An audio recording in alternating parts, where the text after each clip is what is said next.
एक बार की बात है, एक छोटे से गांव में जो घने जंगल के किनारे बसा था। चार दोस्त रहते थे, अनु, रवि, मीरा और छोटू। ये चारों दोस्त हमेशा एक साथ खेलते, हंसते और नई नई साहसिक योजनाएं बनाते। गांव के लोग अक्सर जंगल के बारे में डरावनी कहानियां सुनाते थे, लेकिन इन चारों दोस्तों के लिए जंगल एक रहस्यमय दुनिया थी जो रोमांच से भरी थी। एक दिन गांव के सबसे बुजुर्ग व्यक्ति बाबा भैरवनाथ ने बच्चों को एक पुरानी किताब दिखाई। उस किताब में एक नक्शे का जिक्र था जो जंगल के बीच छिपे एक प्राचीन खजाने की ओर इशारा करता था। बाबा ने बताया कि यह खजाना सदियों से जंगल में कहीं छिपा है, लेकिन उसे पाने का रास्ता खतरों से भरा है। क्या यह सच है बाबा?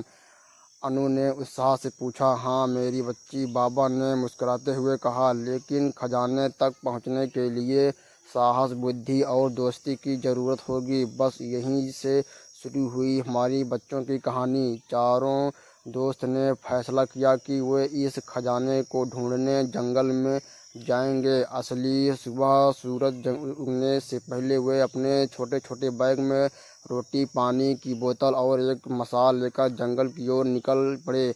नक्शा पुराना और फटा हुआ था, लेकिन उसमें कुछ निशान और संकेत थे जो रास्ता दिखाते थे। जंगल में कदम रखते ही हवा में एक अजीब सी ठंडक थी। पेड़ इतने घने थे कि सूरज की रोशनी भी जमीन तक मुश्किल से पहुंच पाती थी।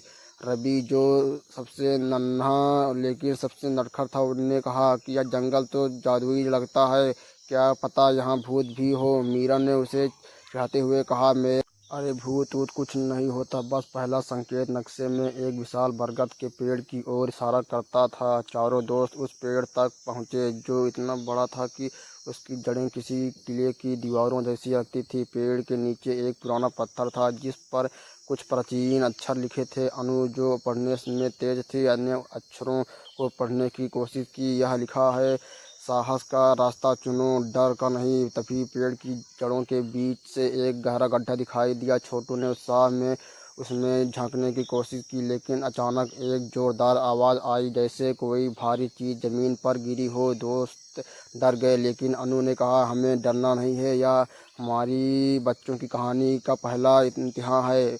वे गड्ढे में उतरे। अंदर एक लंबी अंधेरी सुरंग थी। मशाल की रोशनी में दीवारों पर चमकते हुए चित्र दिख रहे थे, जादुई जानवरों, उड़ते हुए पक्षियों और एक सुनहरे खजाने की तस्वीरें।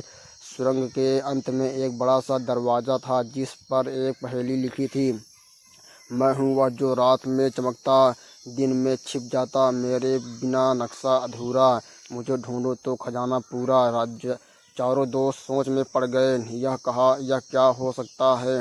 मीरा ने कहा। रवि ने अचानक चिल्लाकर कहा, तारा, यह तारा है, रात में चमकता है, दिन में छिप जाता है। सबने उसकी बात मानी और दरवाजे पर एक तारे की आकार का छेद ढूंढा। छोटू ने अपनी जेब से एक चमकता हुआ पत्थर निकाला जो उसने रास्ते में पाया था।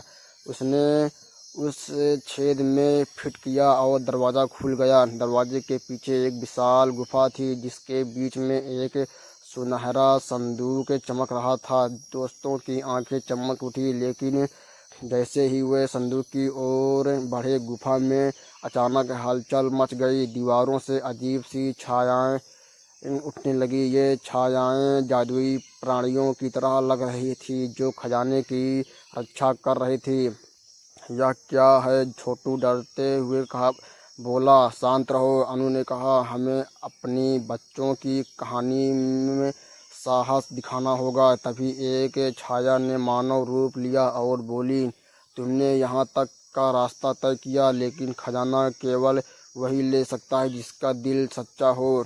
उसने एक सवाल पूछा, तुम खजाने का क्या करोगे? चारों दोस्त एक दूसरे की ओर देखने लगे। मीरा ने कहा, हम यह खजाना गांव वालों के लिए इस्तेमाल करेंगे, स्कूल बनाएंगे, गरीबों की मदद करेंगे। बाकी दोस्तों ने भी सहमति जताई। छाया मुस्कुराई और गायब हो गई। संदूक अपने आप खुल गया।